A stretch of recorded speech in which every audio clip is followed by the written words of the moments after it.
Bendiciones con todos. Hoy comenzamos, por la gracia de Dios, a estudiar el Evangelio de San Juan. Entonces, le damos gracias a Dios por sus vidas, por estar pendiente, por estar escuchando la palabra de Dios, por estar creciendo en Cristo, por suscribirse para apoyar este canal para que se mantenga activo, ¿sí? Que este libro de San Juan, que lo vamos a hacer todo cristocéntrico, la idea para que las personas vengan a Cristo, le damos gracias por eso, ¿sí? Para que usted esté pendiente y usted siga creciendo espiritualmente y también comparta con otros lo importante de la palabra, de esta palabra. Hoy comenzamos con el tema 1, las verdades de la palabra de Dios, y hoy la introducción al Evangelio de San Juan, la parte 1.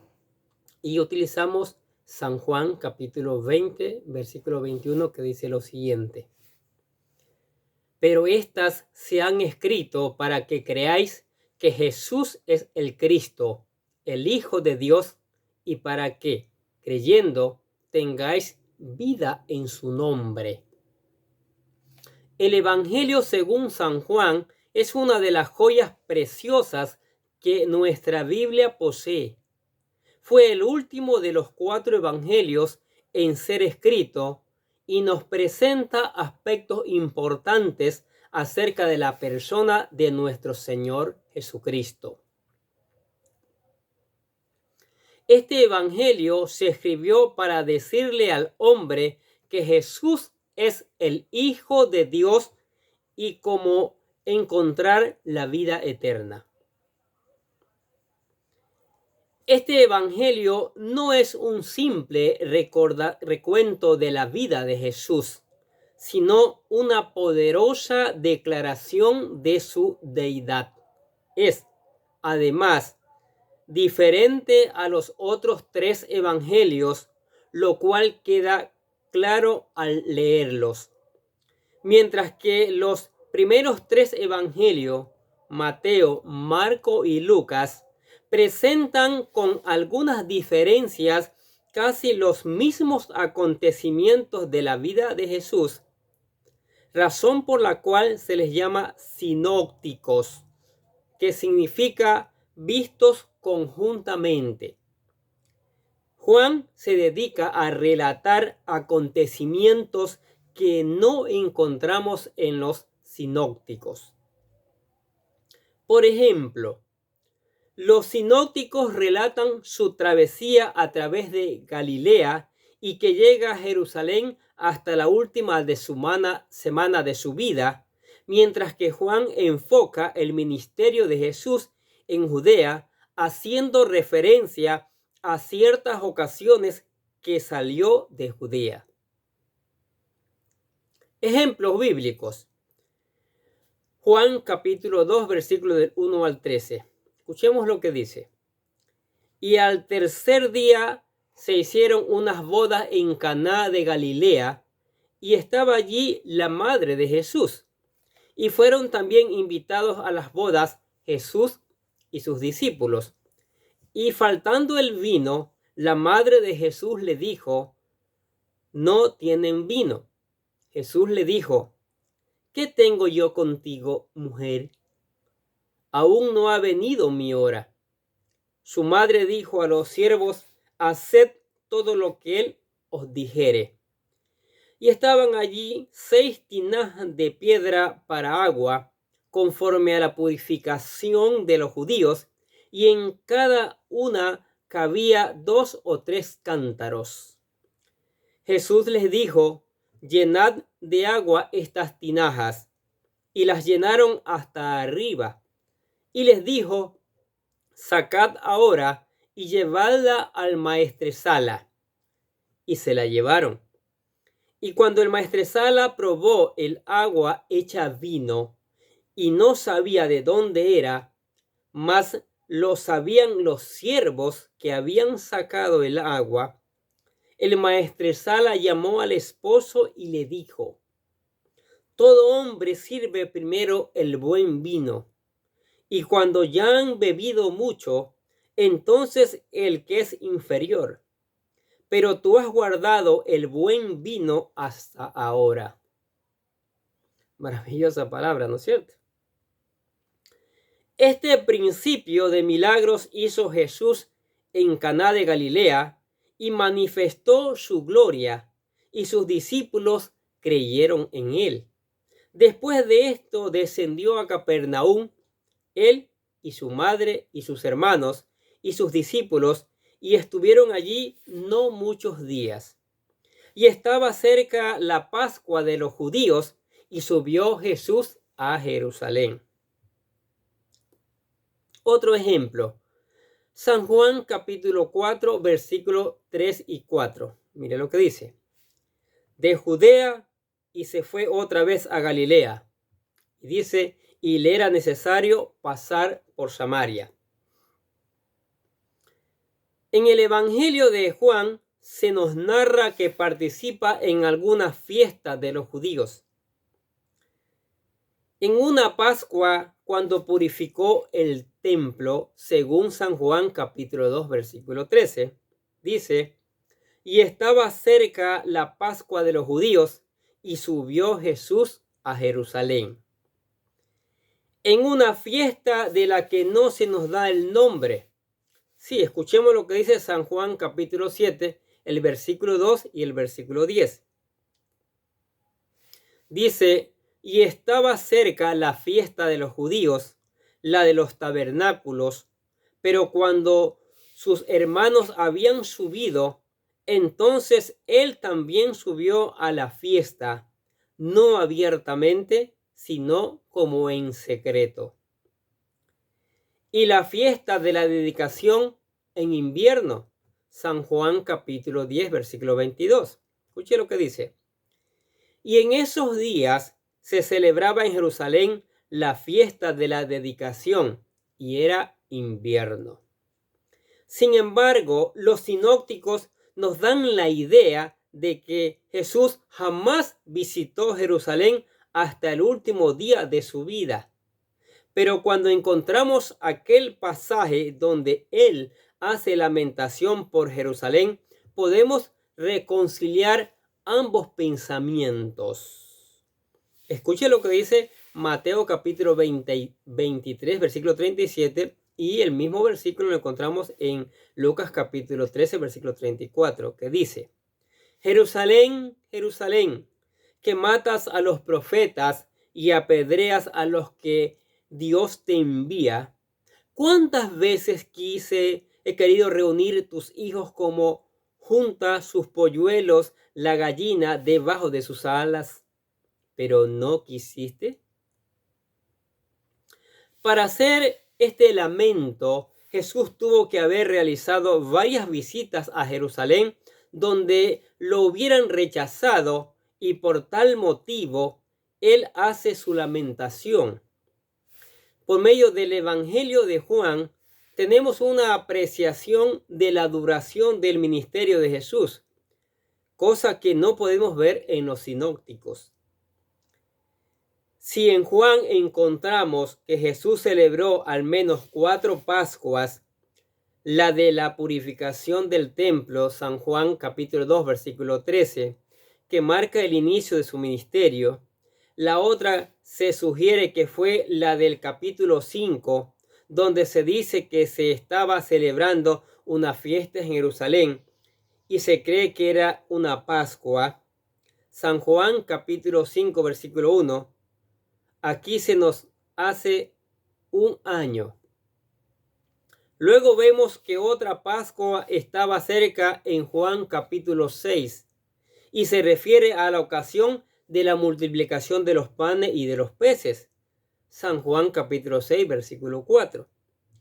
Aquí con esta contaríamos 2 años. Luego de esta a la última, cuando crucificaron a Jesucristo, y que se nos dice que estaba cerca en Juan capítulo 12 versículo 1. Es la otra Pascua, haciendo así un año más que transcurrió. Interesante, ¿no es cierto? Por tanto, podríamos calcular que el ministerio de Cristo fue de aproximadamente 3 años, mientras que los sinópticos nos narran sus fabulosas parábolas y milagros.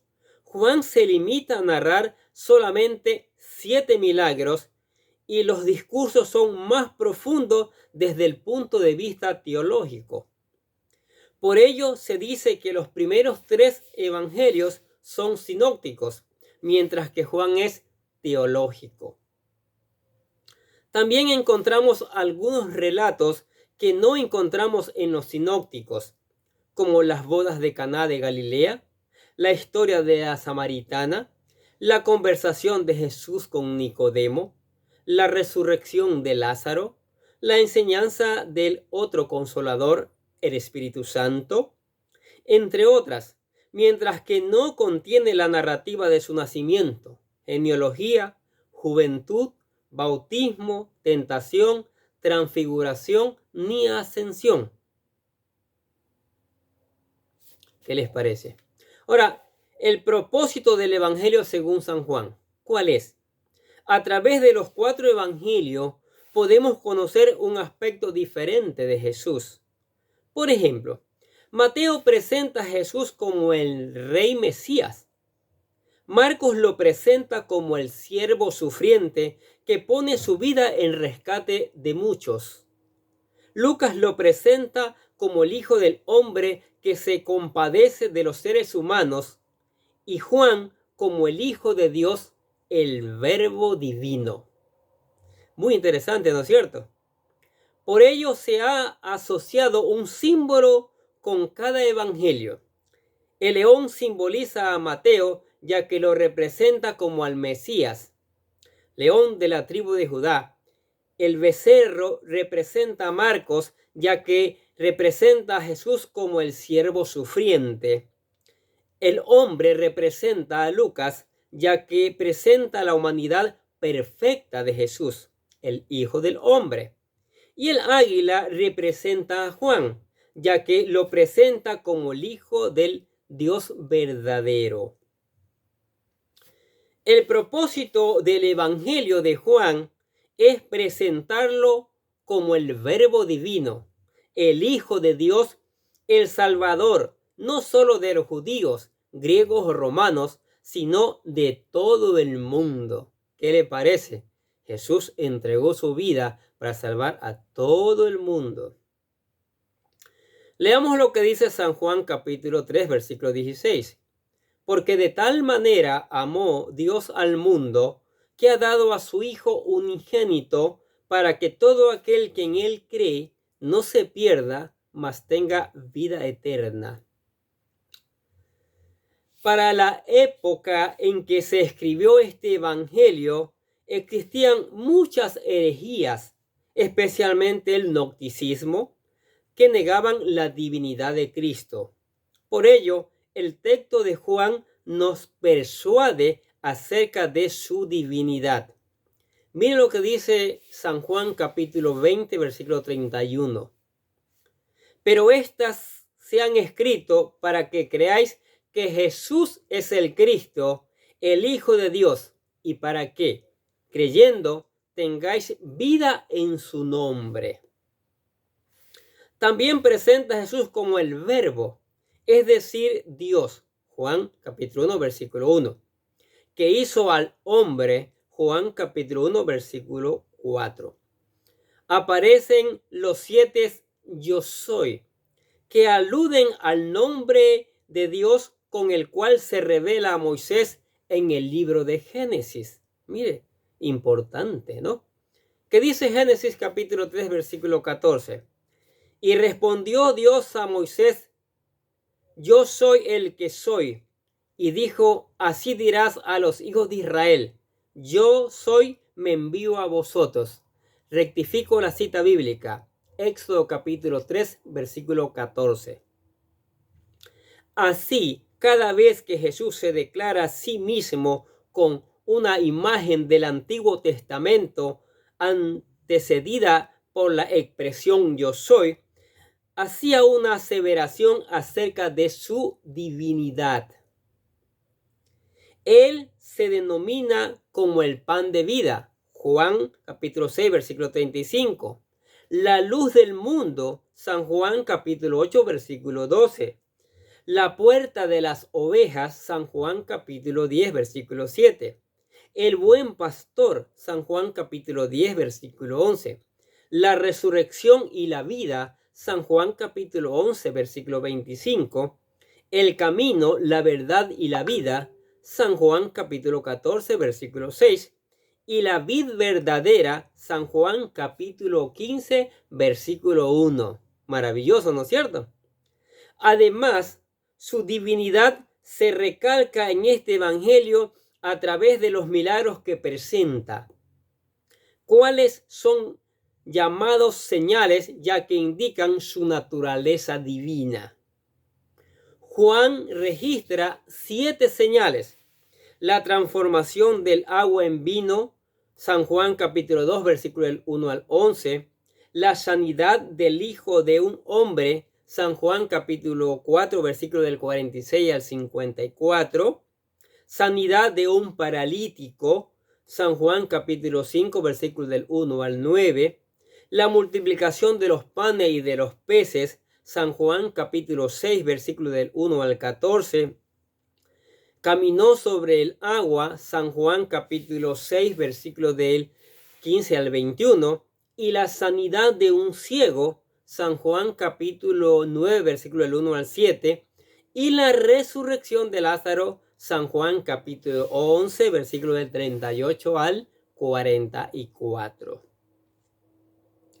También su divinidad se resalta a través de los testimonios de Juan el Bautista.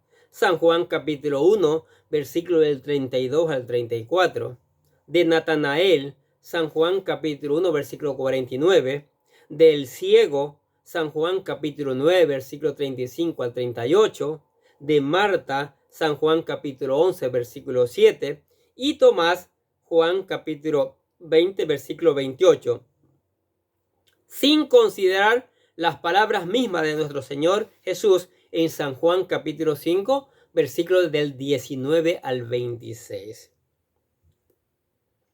El Evangelio, según San Juan, es también una defensa a una herejía que decía que Jesús no había sido hombre, sino solo un espíritu, su cuerpo real. Por ello, este Evangelio muestra a Jesús como un hombre idéntico a nosotros con cuerpo, alma y espíritu. ¿Qué les parece? Lo presenta como un hombre que se cansó. Juan capítulo 4, versículo 6. Su alma se turbó. Juan capítulo 12, versículo 27. Capítulo 13, versículo 21. Se estremecía y conmovía en su espíritu. San Juan capítulo 11, versículo 33. ¿Qué les parece esta primera parte de la introducción del Evangelio de San Juan? Maravilloso conocer todos estos datos, ¿no es cierto? Es importantísimo.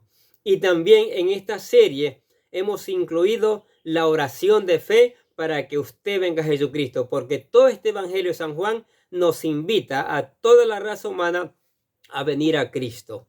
La oración dice así, hágala con fe, por favor. Querido Dios, sé que soy un pecador y que nada de lo que hago puede hacerme ganar el cielo o la vida eterna. Creo que Jesucristo murió por mí derramando su sangre para lavar todos mis pecados para ser redimido y que se levantó de la tumba al tercer día. Ahora mismo lo recibo como mi Salvador personal, confiando solamente en Él como mi único camino al cielo. Señor Jesús, séllame con tu Espíritu Santo y escribe mi nombre en el libro de la vida. Y decimos gracias, Padre, por regalarme la vida eterna. Si usted hizo esta oración, se convirtió en un hijo de Dios, lea la palabra, estúdiela, obedézcala, cante alabanzas, ore y vaya a una iglesia de buena doctrina. Amén. Oremos. Padre, te damos gracias por tu palabra maravillosa. Hoy iniciamos a estudiar el Evangelio de San Juan, mi Dios. Pedimos que toda esta palabra, Señor, no llegue vacía, que toda esta palabra pueda germinar en cada oyente, Señor, y como consecuencia hay una gran cosecha de hijos tuyos, gran cantidad de personas que vengan a tus pies. Empodera, bendice a la iglesia, que la iglesia los reciba y los capacite, Señor. Bendice a la familia, Señor, padres y toda una descendencia que escuche tu palabra, que la ponga en práctica. Bendice a los discípulos, Señor, a los amigos, a todos los que están escuchando la palabra de Dios, Señor. Que haya un despertar, que haya una cosecha maravillosa, enorme. Y te alabamos y te damos gracias en el nombre del Señor Jesucristo. Y decimos amén. Y los bendecimos a ustedes que escuchan cada día la palabra. No se olvide de reenviar a sus contactos. Que tenga un día lleno de bendiciones.